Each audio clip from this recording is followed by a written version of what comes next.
अस्सलाम वालेकुम जी students, hopefully doing well. आज लेक्चर नंबर 24 STS 630 का एक्सप्लेन कर रही हूँ। पायलट टेस्टिंग क्या होती है क्वेश्चन ईयर की, वो देखेंगे हम लोग। इंपॉर्टेंट क्वेश्चन है, शॉर्ट क्वेश्चन में भी पूछा जाता है, लॉन्ग में भी पूछा जाता है, सो मस्ट डू इट। हाईलाइट कर लीजिए। इसमें कहता है pilot testing basically pre testing होती है, जिसका मतलब होता है हमने छोटे लेवल पे स्मॉल स्केल पर जो है ट्रेल रन करना है पर्टिकुलर कंटेंट का। जो भी हमने क्वेश्चन ईयर या इंटरव्यू या कुछ भी रेडी किया है, उसको हमने क्या करना है, छोटे लेवल पे उसको पहले से हमने एज अ ट्रेल कुछ लोगों पे जो है वो रन करना है। फॉर एग्जांपल हम 100 लोगों पे जो है वो 100 लोगों का रिसर्च कर रहे हैं या 1000 की कर रही हैं। हमारे पास सर्वे जो है वो 1000 प्लस पीपल्स का है, तो हम लोग उसको कोई 25 राउंड अबाउट लोगों पर जो है वो एज अ ट्रेल करेंगे।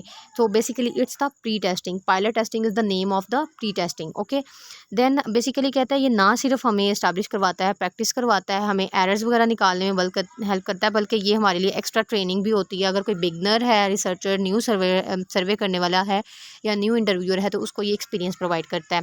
तो कहता है ये इन्वॉल्व होता है स्मॉल नंबर ऑफ रिस्पोंडेंट्स इसमें होते हैं, टेस्ट अप्रोप्रिएटनेस होती है क्वेश्चंस की और उनकी कम्प्रीहेंशन की। मेन पर्पस जो है इसका ये आइडेंटिफाई करना कि पोटेंशियल प्रॉब्लम क्या मेथड्स के साथ लॉजिकली इसमें कोई इशू तो नहीं है, ठीक है, क्वेश्चनियर में।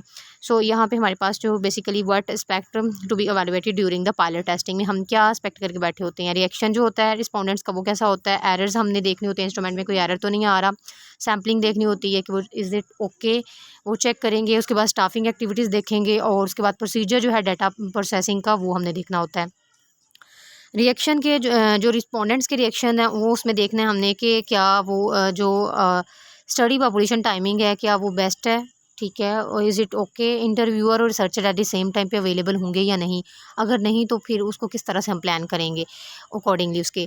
फिर उसके बाद क्वेश्चन जो एक्सेप्ट किए गए हैं, क्या उसकी जो लैंग्वेज है, उसका जो रिएक्शन है, is it okay for the respondents. उसके बाद प्री टेस्टिंग में हमने ये प्रोवाइड करनी होती है अपॉर्चुनिटी कि वर्डिंग जो है क्वेश्चंस की वो लोकल कल्चर के अकॉर्डिंग होनी चाहिए, कोई ऐसी वर्डिंग ना हो कि जो रिस्पोंडेंट की समझ में ना आए।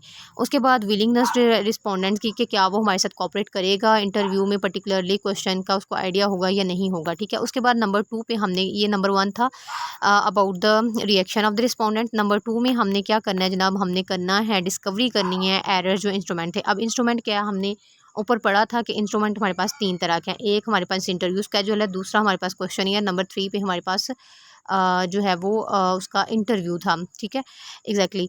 अब हमने देखना है कि टूल जो हैं इनमें हमारे पास वो सारे रिलायबल थे, सूटेबल थे एनालिसिस के लिए या नहीं। टैबुलेशन, रिजल्ट, प्रीसेट्स, जो ये सारी चीज़ें जो है क्वेश्चन ईयर में हेल्प कर रही थी या नहीं।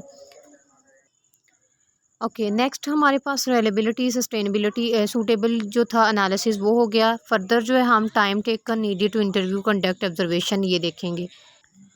ओके, उसके बाद बेसिकली हम कहते हैं कि प्री टेस्ट में हम लोग ये देखते हैं कि टाइम जो था कंडक्ट करने का क्वेश्चन ईयर का, क्या ये बहुत लंबा तो नहीं, बहुत ज़्यादा लॉन्ग तो नहीं है।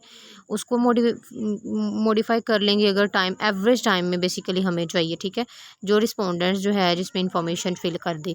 उसके बाद हमारे पास आ जाता है there are need to revise the form and tool. अगर यहाँ पे हमें ज़रूरत पड़ती है कि अगर ये टूल सक्सेसफुल नहीं है तो हम क्या करेंगे, क्वेश्चन को अगर कहीं पे सीक्वेंस उसका चेंज करना पड़ता है वो करेंगे। हम एक्सेप्टेबल वर्डिंग को चेंज करेंगे, जो भी मतलब ऐसी वर्डिंग है जो एक्सेप्टेबल नहीं है अकॉर्डिंग टू द हमारा जो पायलट टेस्ट है उसके अकॉर्डिंग, तो हम फिर इसको भी चेंज कर लेंगे। अप्रोप्रिएट ट्रांसलेशन करेंगे, क्वेश्चन में स्पेसिंग वगैरह, आंसर जो हैं, कोडिंग सिस्टम, हर चीज़ को हम लोग दोबारा से वो कर लेंगे। नीडिंग इंस्ट्रक्शंस फॉर इंटरव्यूअर्स, ये भी जो जिसको हम प्रॉबिंग कहते हैं, ये भी कर सकते हैं। उसके बाद सैम्पलिंग प्रोसीजर जब चेक हो जाता है तो हम देखते हैं कि जो इंस्ट्रक्शंस थी क्या वो फॉलो की गई हैं या नहीं ड्यूरिंग द प्री टेस्टिंग, ठीक है।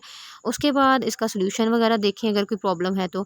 फर्दर हमने देखना है कि कितना टाइम जो है वो लगेगा रिस्पोंडेंट को locate, time is need to locate the respondent. अब हमने बेसिकली जो हमारी टारगेट कम्युनिटी है उसको देखना होता है, तो उसमें हमें कितना बजट और कितनी जो है रेलिवेंसी आएगी वो देखना है।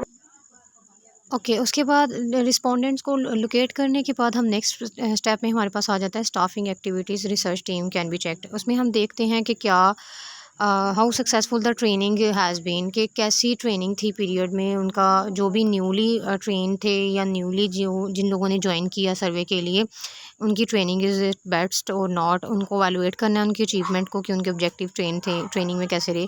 उसके बाद देखना है कि what is the work output of her member की, जो आउटपुट कैसी थी उसको कैलकुलेट करना है, एवरेज आउटपुट निकालनी है फील्ड वर्कर्स की।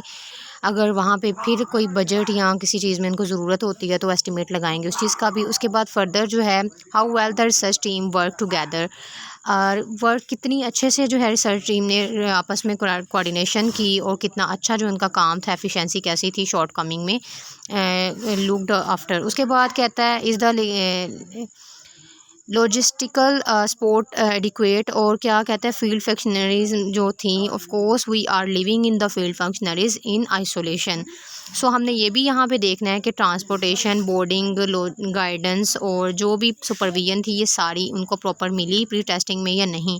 प्रोसीजर जो था डाटा प्रोसेसिंग का उसको भी हमने देखना है, एवेलुएट करना है। तो फर्दर हम इसको देखेंगे, मेक डमी टेबल्स बनाएंगे, उसमें डाटा को एवेलुएट करेंगे, टैबुलेट करेंगे, टेबल्स की फॉर्म में स्टैटिक्स प्रपोज करेंगे। और ये थी हमारा लेक्चर नंबर 24। नेक्स्ट हम मूव करेंगे लेक्चर नंबर 25 पे इंटरव्यू के नेक्स्ट वीडियो में। Thank you so much for watching, do subscribe my YouTube channel.